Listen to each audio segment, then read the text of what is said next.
Right, you may have saw my first impressions video, and I did say I'd give you my review once I completed it. I have now completed it, so it's time for my review for Far Cry 3.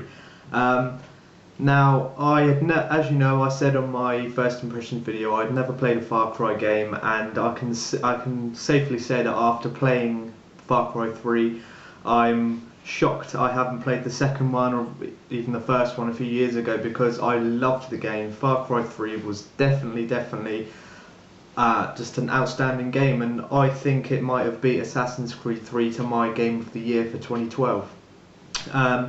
Now, I know that I usually review my games and they always seem positive, and that's literally, I'm not just saying it just for no reason at all. I literally can't think of much wrong with Far Cry 3. I loved it from start to finish.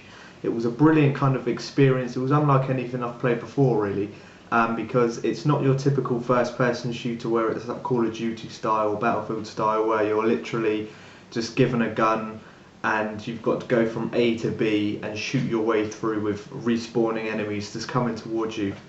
That's not what Far Cry 3 is all about. Far Cry 3 is all about the story, all about kind of making you feel like you are actually the character Jason Brody. It makes you want to kind of emotionally connect to the game, and you do. You really feel for the characters. You feel like you want to actually achieve your goal in the game. I know this sounds really cheesy and everything, but you do. You really get involved with the game, and it gets you determined to kind of move on, because if you've played the game yourself, you'll be able to see that Jason Brody's development as a character throughout the whole game is remarkable. He starts off right at the beginning. You see his very first kill and how he reacts to it and how kind of fragile he is as a human. And then later on in the game, you're kind of blowing people up with RPGs and grenade launchers and everything like that. So the character development is very good. Sticking on the topic of characters, I thought Vaas, who is the guy on the front cover in that picture there, he was one of my favourite villains I've ever come across in a video game. It was just kind of menacing, really kind of crazy. He's a bit like Joker from The Dark Knight.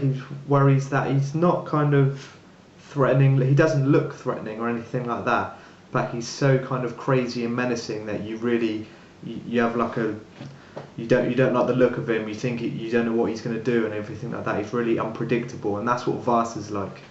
And I thought it was a brilliant kind of enemy. There are two enemies in the game, Vaas and Hoyt. You meet Hoyt later on in the game. It's sort of like the second half of the game is devoted to Hoyt, but I won't go into that because I'm not going to talk about any spoilers or anything. But it works well. The fact that there's two villains in the game does work really well.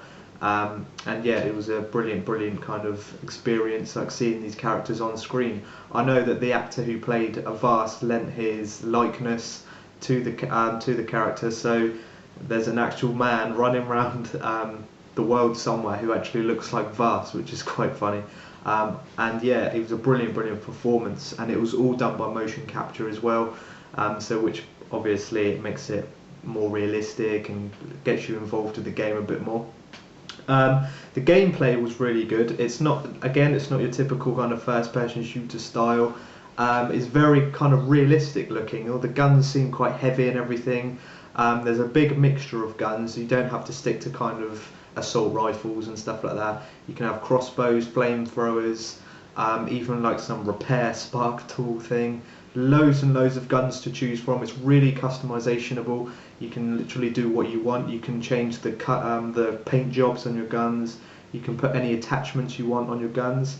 There's a big huge list of guns as well, so you can literally pick any you want. And like I said in my first impressions video as well, that you don't get handed stuff. You don't get kind of handed all your upgrades and everything. You have to earn them. And that's why in the very beginning of the game you're at a real disadvantage, because you have to craft all your ammo pouches, all your bags and stuff, so you can hold loot and collect more guns and everything. So you actually have to earn it by hunting animals. So yeah, it did take me a good while for me to kind of get into my flow, pick all the guns that I wanted and stick to what I know best. And in the end I had 4 guns. For the last half of the game I stuck with the same 4 guns the whole time. And yeah, I felt really comfortable with it. It's a massive open world map, And like I said as well, it was my first game playing it was my first open world game, which was first person, so I'd never played a kind of Skyrim or anything like that, and I wasn't sure how it worked and how it would work very well.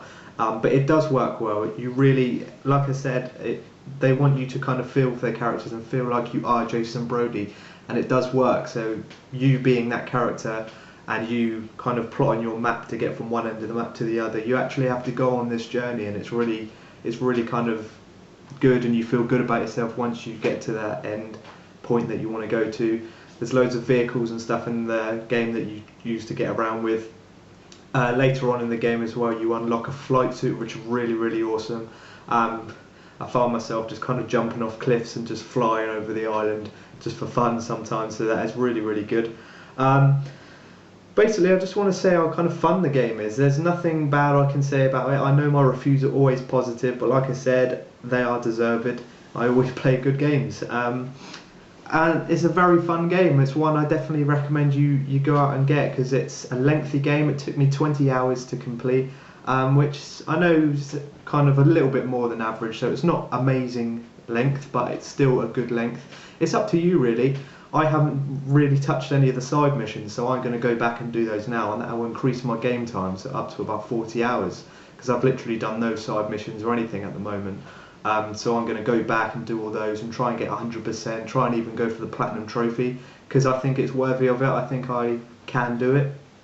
And yeah, brilliant game, and I definitely recommend you go out and get that. It's definitely taken my crown for Game of the Year 2012. So if you've got the game and you've played it, leave your comments down below on what you thought of it.